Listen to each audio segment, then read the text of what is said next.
محترم بزرگوں اور دوستوں، نوجوان ساتھیوں، السلام علیکم ورحمۃ اللہ تعالی وبرکاتہ۔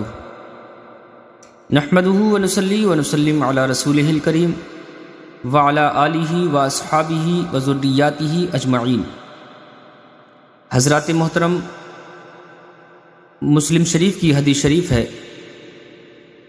حضرت ابو قتادہ رضی اللہ عنہ نے بیان کیا، حضور علیہ الصلوۃ والسلام سے پیر کے روزے کے متعلق پوچھا گیا، بس آپ نے فرمایا کہ اس دن ہم پیدا ہوئے اور اسی دن ہم پر قرآن کریم اتارا گیا۔ نبی کریم اکثر پیر کا روزہ رکھتے تھے۔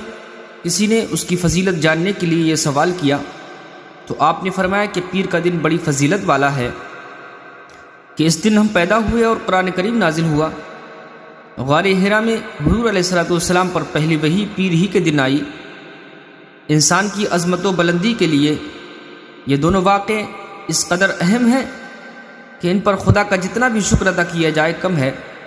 اللہ کے رسول صلی اللہ علیہ وسلم ہر پیر کو روزہ رکھ کر اپنی اور امت کی طرف سے اس نعمت پر خدا کا شکر ادا فرماتے تھے۔ نبی کریم علیہ الصلوۃ والسلام کے اس عمل سے ہمارے اس عقیدے کی تائید ہوتی ہے کہ آپ کی پیدائش کا دن منانا، اس سلسلے میں روزہ رکھنا، صدقہ و خیرات کرنا، محافل میلاد منعقد کرنا باعث برکت اور باعث ثواب ہے اور خود حضور علیہ الصلوۃ والسلام کی سنت ہے۔ امت مسلمہ کے لیے نبی کریم علیہ الصلوۃ والسلام کی ولادت مبارکہ سے بڑی خدا کی کوئی دوسری نعمت نہیں، لہذا اس پر ہر سال خدا کا شکر ادا کیا جائے، ہر مہینے اس دن کو منایا جائے، ہر ہفتہ اس کی یاد کو تازہ کیا جائے، ہر خوشی اور غم کے موقع پر محافل میلاد کی جائے۔ یہ سبھی طریقے خدا کی رحمت کے نزول اور اس کی نعمت پر شکر ادا کرنے کے ہیں۔ اسی حدیث کے مطابق حضرت امام مالک کے نزدیک پیر کا دن جمعے سے بھی افضل ہے۔ حضرات محترم، بہرحال پیر کے دن روزہ رکھنا حضور علیہ الصلوۃ والسلام کی سنت ہے اور باعث برکت ہے، اس لیے کہ یہ دن کائنات کے آقا جناب احمد مجتبیٰ محمد مصطفیٰ صلی اللہ تعالیٰ علیہ وسلم کی پیدائش اور خدا کے کلام قرآن کریم کے نزول کی ابتدا کا دن ہے۔ حضرت ابو ہریرہ رضی اللہ عنہ نے بیان کیا کہ نبی کریم علیہ الصلوۃ والسلام کا ارشاد ہے، بندے کے اعمال پیر اور جمعرات کو پیش کیے جاتے ہیں، بس میں چاہتا ہوں کہ میرے عمل اس حال میں پیش ہوں کہ میں روزے دار ہوں۔ سبحان اللہ، اس حدیث سے پیر کے علاوہ جمعرات کا روزہ رکھنے کی بھی فضیلت ظاہر ہو رہی ہے۔ حضور علیہ الصلوۃ والسلام نبیوں کے سردار یہ چاہتے ہیں کہ جس دن خدا کے دربار میں ان کے اعمال پیش ہو رہے ہوں وہ خود روزے کی حالت میں ہوں۔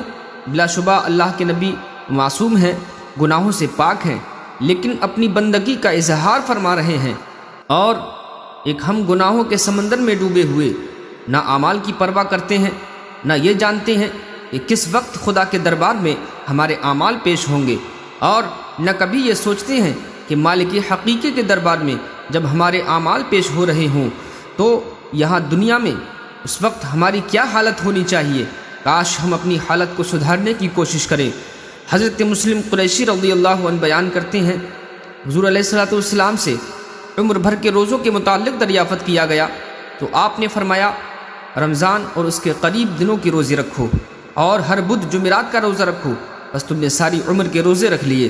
یہاں بدھ کے دن روزہ رکھنے کا ذکر ہے۔ بہرحال روزہ کسی دن بھی رکھا جائے ثواب و برکت کا ذریعہ ہے۔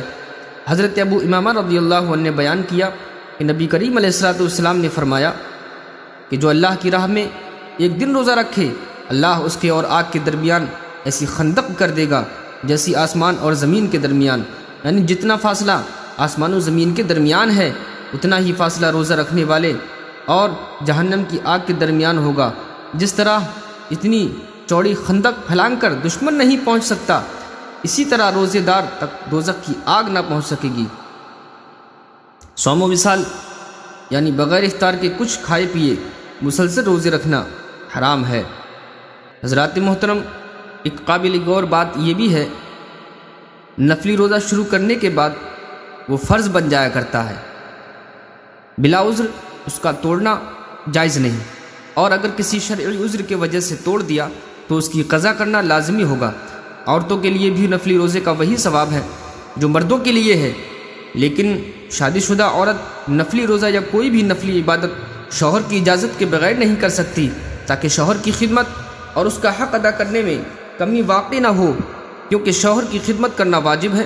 عاشوراء محرم کی 10 تاریخ، عرفہ ذی الحجہ کی 9 تاریخ، شب برات شعبان کی 15 تاریخ کے روزوں کا بہت ثواب ہے۔ خدا توفیق دے تو رکھنا چاہیے۔ اللہ تبارک تعالی ہمیں فرض اور نفلی روزوں اور دوسری تمام عبادتوں کو قبول کرے۔ وما توفیقی الا باللہ العلی العظیم، وصلی اللہ تعالی علی خیر خلقہ محمد وعلی آلہ واصحابہ اجمعین۔ السلام علیکم ورحمۃ اللہ وبرکاتہ۔